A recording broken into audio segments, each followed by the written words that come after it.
오늘 당신의 인생을 계산해 보십시오. 계산해 보셨습니까? 우리가 계산이라고 하는 단어를 종종 씁니다. 너는 계산이 안 되는 사람이다. 너 계산해 봤니? 보통 계산이라고 말할 때는 세 가지 의미가 있습니다. 하나는 하나, 둘, 셋, 넷 이렇게 숫자를 셀 때 계산이라고 말하고요. 두 번째, 계산이라고 말할 때는 내가 이 일을 하면 될까? 이 일을 하지 말아야 될까? 이 일을 어떻게 해야 될까? 어떤 일을 예상할 때 계산이라고 하는 용어를 쓰죠. 세 번째는 밥 먹고 누가 계산할래? 누가 돈 낼래? 할 때 지불하다라고 하는 뜻이 있습니다.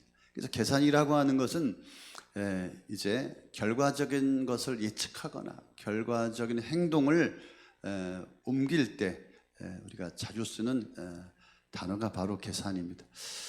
자, 우리는 오늘 2025년 마지막 주일을 보내고 있습니다. 자, 그렇다면 우리가 이 한 해를 돌아보면서 또 잘한 것, 또 내가 잘 못한 것을 한번 계산해 보는 시간을 가져보면 어떨까요? 여러분, 2025년 여러분의 삶을, 여러분의 인생을 한번, 여러분의 신앙을 계산해 본다면은 여러분 어떤 결과가 나올까요? 한 해 동안의 여러분의 점수는 어떻게 나올까요? 계산해 보셨습니까? 신앙생활 하면서 유익한 것도 있었고 또 잃은 것도 있었고 또 열심히 노력한 부분도 있지만은 좀 미흡한, 좀 부끄러운, 부족한 그런 면도 있지 않았을까요?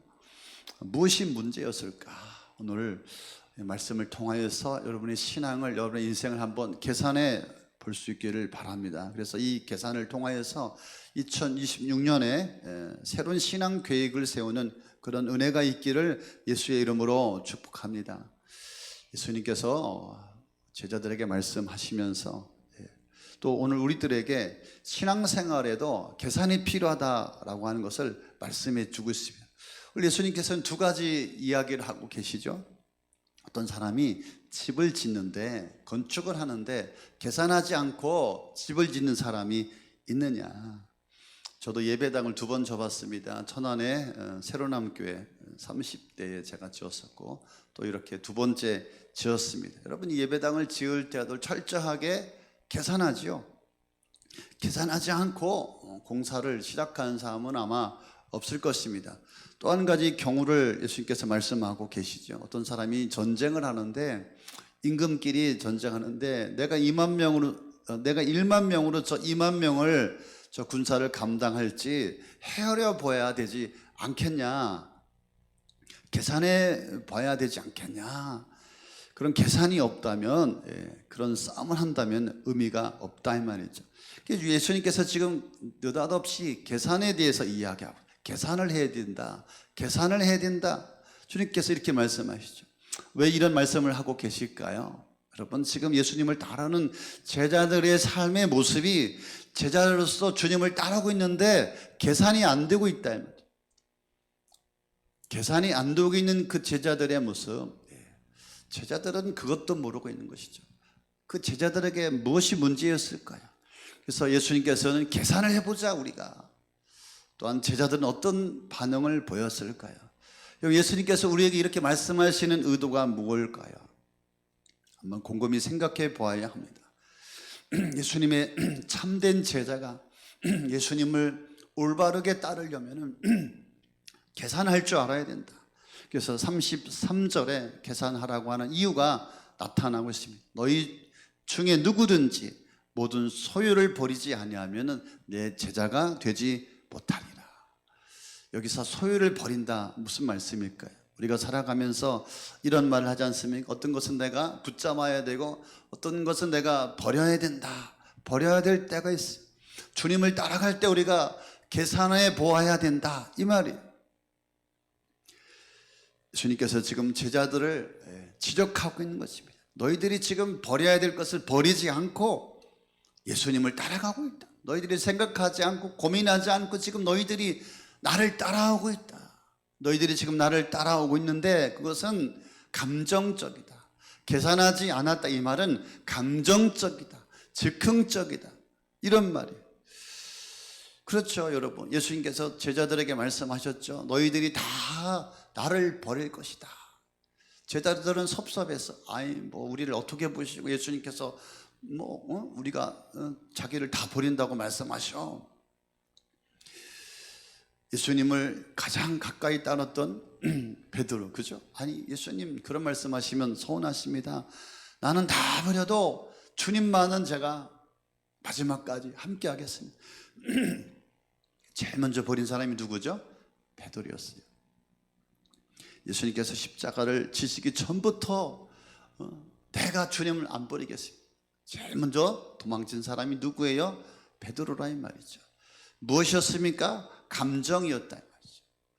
주님을 따라가는 데 있어서, 제자의 삶을 살아가는 데 있어서 감정이 앞섰다 이 말이죠. 감정이 아니라 여러분, 우리 신앙에는 영성이 필요한 줄로 믿습니다. 여러분, 우리 신앙에는 감정도 있어야 되지만은 그 감정을 뒷받침해주는 영성이 필요하다 이 말이죠.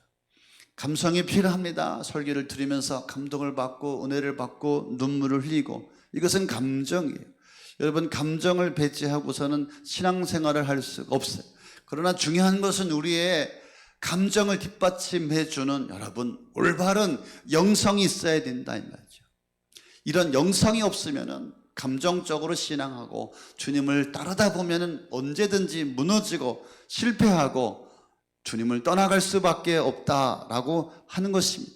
그래서 계산을 해야 된다라고 하는 의미는 감정적인 열심이 아니라 여러분 지혜로운 헌신이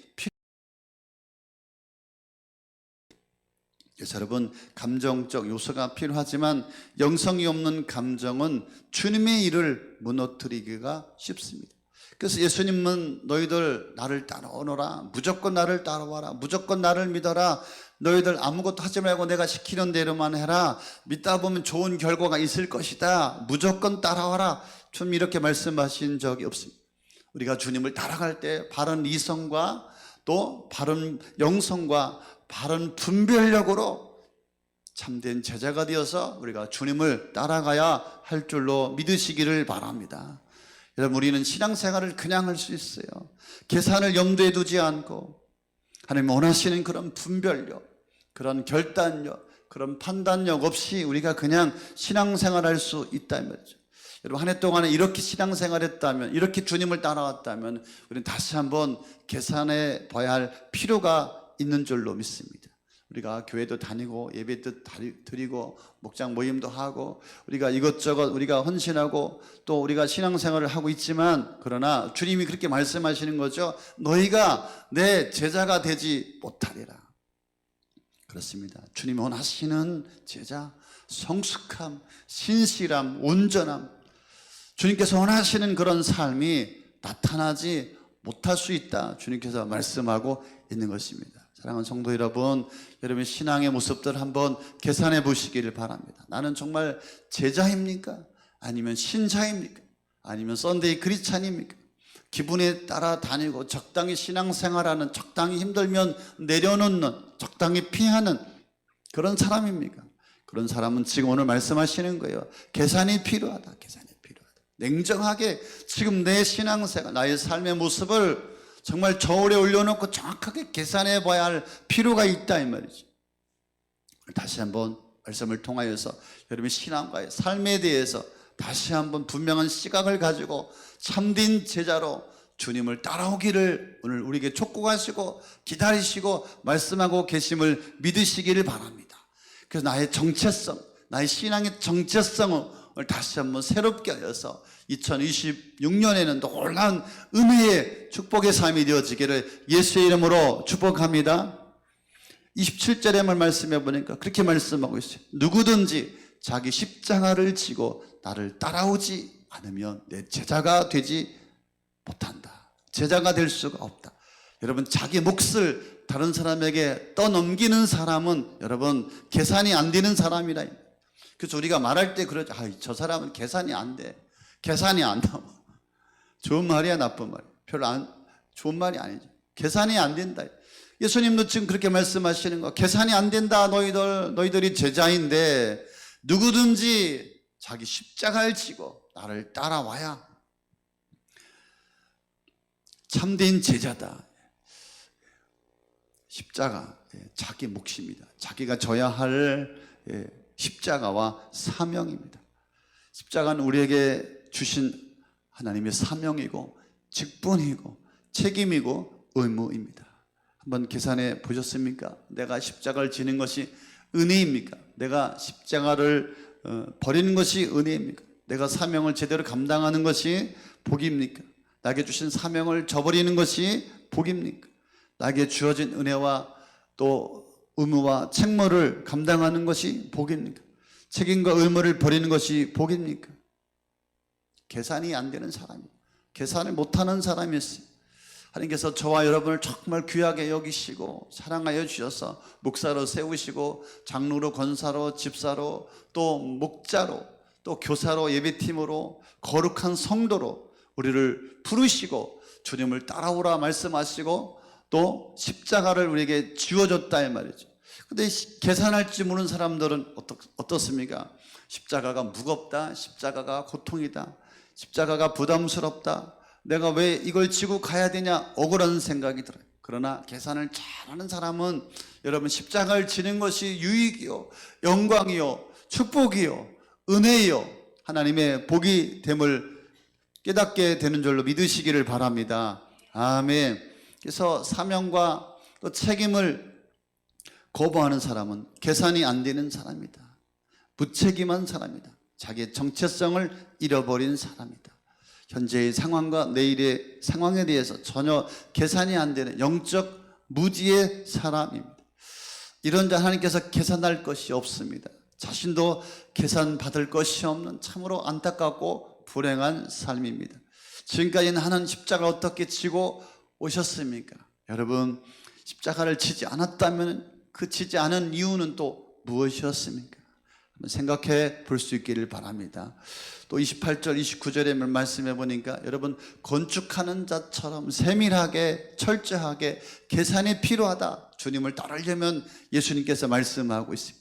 여러분, 집을 지으려면 여러분 그냥 짓지 않습니다. 설계를 해야 되고 또 필요한 재정을 마련해야 되고 또 건축에 대한 공정이 필요하고 일할 사람들을 구해야 되고 또 세밀한 계산이 있어야, 그래야 계산대로 시공해야 건물을 지을 수가 있는 것입니다. 이런 계산이 안 되면 도중에 어떻습니까? 건물을 짓다가 기초만 해놓고 중단된 주변의 많은 현장들을 봅니다. 어떻습니까? 그러면 사람들이 비웃죠. 저 사람이 기초만 공사하고 마무리를 못하였구나, 비웃는다 이 말이에요. 우리 신앙생활도 집 짓는 것과 같이, 건축하는 것 같이 같다 이 말이에요.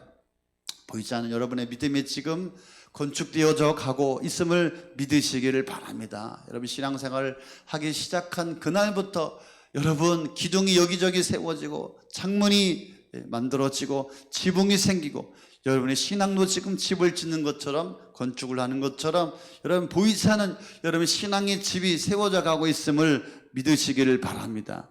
근데 주님께서 그렇게 말씀하시는 것이죠. 어떤 사람이 망대를 세우는데 계산을 잘못해가지고서 중단됐다. 그것을 바라보면서 사람들이 비웃고 있다 이 말이죠.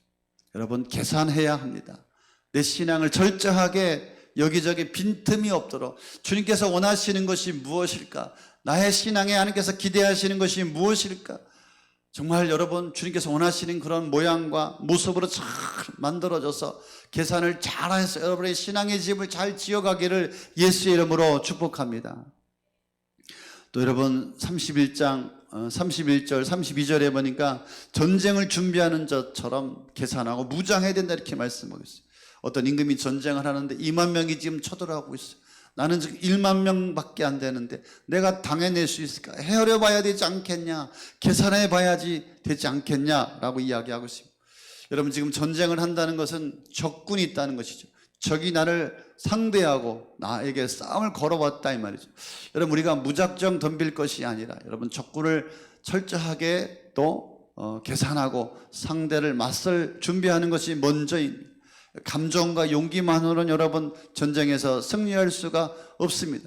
만약에 내가 성산이 없다면 싸움을 일으키지 말고 다른 방법을 찾아야 된다 이 말이죠. 우리 삶도 우리 신앙도 영적 전쟁입니다. 우리 신앙을 무너뜨리는 적군들이 있습니다. 우리는 이 적을 분명하게 알아야 합니다. 적군의 무기와 수요와 공격 전략을 우리가 계산해야 합니다. 여러분, 우리는 지금 누구와 전쟁 중입니까? 사단 마귀와 전쟁 중에 있단 말이죠. 여러분, 이 적은 보이지 않아요. 사람이 적이 아니란 말이에요. 우리의 적은 사단 마귀라 이 말이죠. 여러분, 그 사단의 그 공격의 방법을 우리가 알 수 있습니까? 우리는 알 수가 없어요. 어떻게 그 사단을 무너뜨릴지. 우리를 쓰는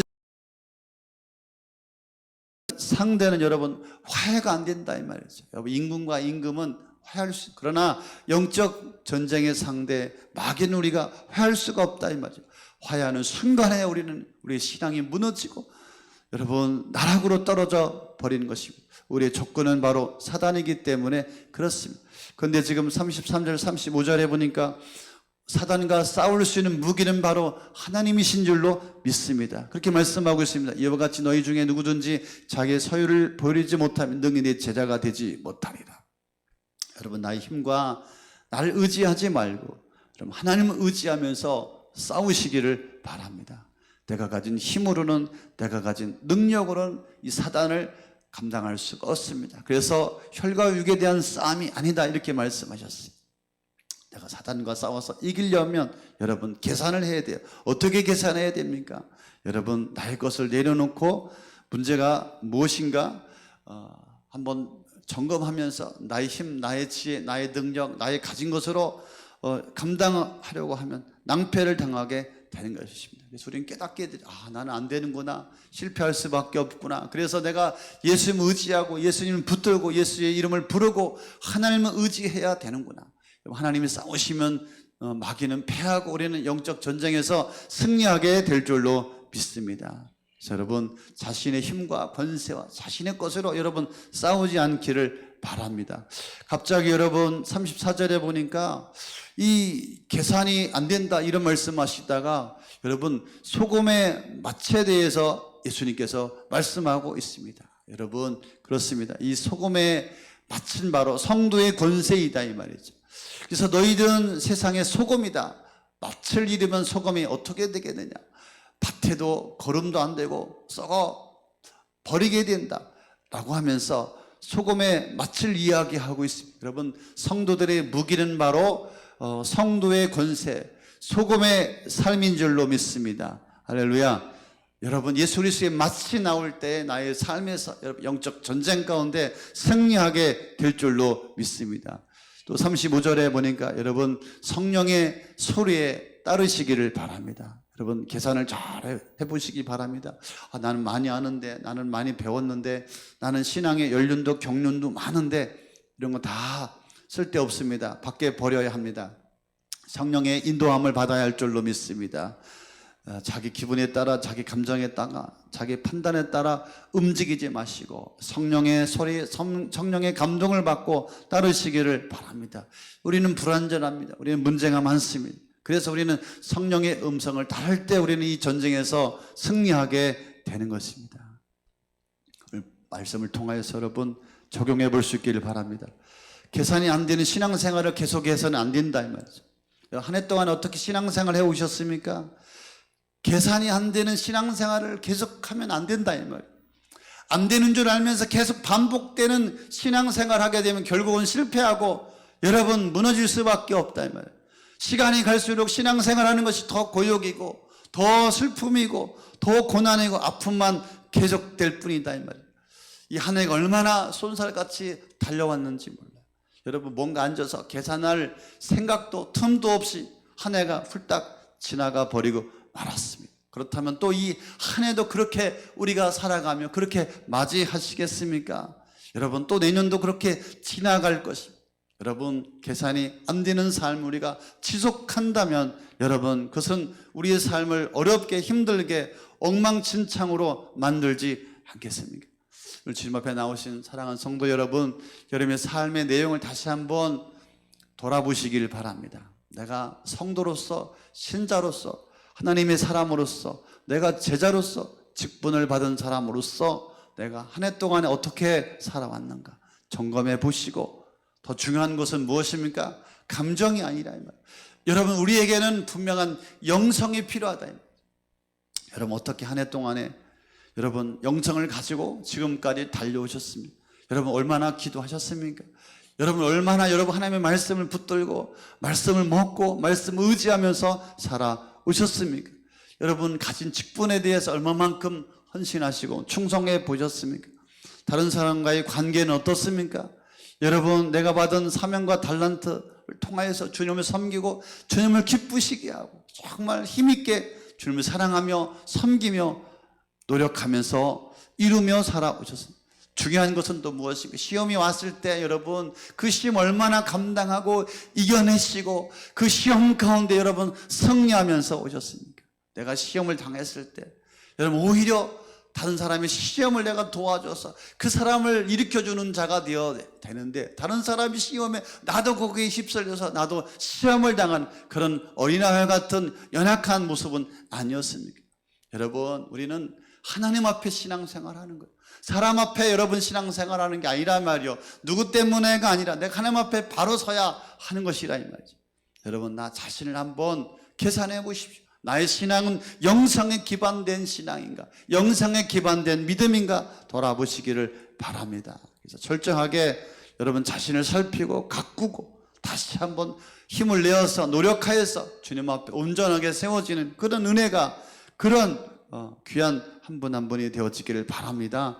지혜로운 자들이 되어야 할 줄로 믿습니다. 철저히 내 소유를 버리라 말씀하고 있잖아요. 계산해 보라 이 말이야. 분별력과 결단력을 가지라 이 말입니다. 그렇습니다. 여러분 이성과 감정이 아닌 참된 영성을 가지고 주님을 따라오기를 원하시는 줄로 믿습니다. 주님 앞에 지혜를 구하고 분별력을 구해 보시기를 바랍니다. 우리가 신앙생활을 하면서 어려운 일이 왜 없겠습니까? 웃는 일만, 좋은 일만, 은혜스러운 일만 있겠습니까?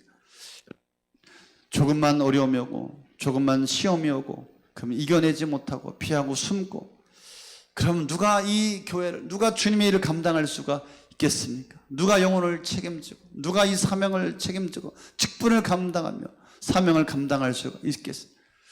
책임을 감당하는 귀한 성도님들 되시기를 바랍니다. 자기 이탈하는 것은 잘못된 시작입니다. 여러분 그렇습니다. 당연히 어려움도 시험도 찾아오게 됩니다. 그러나 여러분 자기를 부인하고 자기 십자가를 지고 주님을 따라오라 예수님께서 말씀하고 있다 이 말이죠. 그래서 누가 무슨 말하든 상관없이 책임을 지고 나의 직분을 감당하는 참된 제자가 되시기를 바랍니다. 또 한 가지 여러분 하나님께서 일하시도록 나를 내려놓으시기 바랍니다. 여러분 나를 내려놓으십시오. 모든 일에 하나님의 뜻이 있는 줄로 믿습니다. 내가 먼저 결정하면 안 되는 것입니다. 그래서 하나님께서 일하시도록 나를 내려놓으시고 여러분 그런 책 있지 않았습니까? 내려놓음도 있고 더 내려놓음도 있고 제발 나를 내려놓으십시오. 그리고 하나님의 뜻이 무엇인지 하나님께서 일하시도록 하나님께 맡기시고 참된 제자로 나를 부인하고 나의 십자가를 지고 주님을 따라가 신실하여서 주님을 기쁘시게 하는 그런 계산이 되는 그런 성도가 되시기를 예수의 이름으로 축복합니다. 몇 가지 제가 사진을 좀 보여드리고 싶습니다. 치앙마이에 아시는 선교사님이 사진을 보내오셨어요. 좀 목사님이 여기 오셔서 섬겨주셨으면 좋겠다고. 치앙마이에서 미얀마 국경 근처까지 한 5시간 미얀마 국경 거의 다 가서 많은 사람들이 살고 있습니다. 거기에 교회가 필요하다고. 사람들이 저런 집에 살고 있다고 합니다. 넘겨주세요. 근데 저렇게 쓰레기가 있고요. 넘겨보세요. 사람들이 저렇게 쓰레기 더미에서 삽니다. 집이 없고 또 옷이 없고 또 먹을 것이 없고 물이 없고 저렇게 살고 있대요. 어마어마한 사람들. 넘겨보세요. 또 저렇게 강가에서 저런 물을 먹고 저런 곳에서 살고 있어요. 집이 없어요. 그래서 이 사람들은 땅굴을 파서 살고 있어요. 하나 넘겨보세요. 이렇게 땅굴 속에서 지금도 집이 없어서 물이 없어서 옷이 없어서 살고 있어요. 저렇게 여러분 땅굴 속에서 사는데 지난주에 저기 땅에서 동굴에서 자던 사람이 추워서 11명이 죽었어요. 저기 죽은 시체예요. 그냥 저기서 자다가 저기서 죽었어요. 그냥 저렇게 덮어놓고 보건소에 신고하면은 그냥 시체를 추고해 간대요. 저런 열악한 현장에서 여러분 사역하고 있고 복음을 전하고 있고 교회를 세워가고 여러분이 한 해 동안에 이 교회 가운데, 여러분 인생 가운데 주신 하나님의 은혜가 얼마나 놀랍고 큽니까? 근데 여러분 불평하고 시험 들고 어렵다고 그러고 자기를 안 알아줬다고 하고, 여러분 다시 한번 우리 신앙을 계산해 봐야 되지 않겠습니까? 얼마나 우리가 지금 배부른 신앙생활을 하고 있는 것입니다. 주님 이렇게 말씀하십니다. 모든 소유를 버리지 아니하면, 자기 십자가를 지지 아니하면 능히 내 제자가 되지 못하리라. 여러분 우리 고독 호숫교회는 목장을 통하여서 영혼을 구원하고 제자 삼는 교회입니다. 목장을 통하여서 열방을 회복하고 열방의 복음을 전하는 교회입니다. 여러분 그 일에, 그 비전에 이 한 해 동안에 얼마나 힘쓰며 함께 참여하며 달려오셨습니다. 여러분의 신앙을 계산해 보십시오. 계산이 안 되는 인생은 아닙니까? 얼마나 우리에게 은혜를 주셨는지, 얼마나 하나님께서 나에게 사랑을 주셨는지, 여러분 이것을 계산해 본다면 우리가 어떻게 이 인생을 살아가야 될지, 얼마나 감사해야 될지, 다시 한번 여러분 주님의 제자로서 다시 한번 살아가기를 결단하는 그런 은혜가 있기를 원합니다.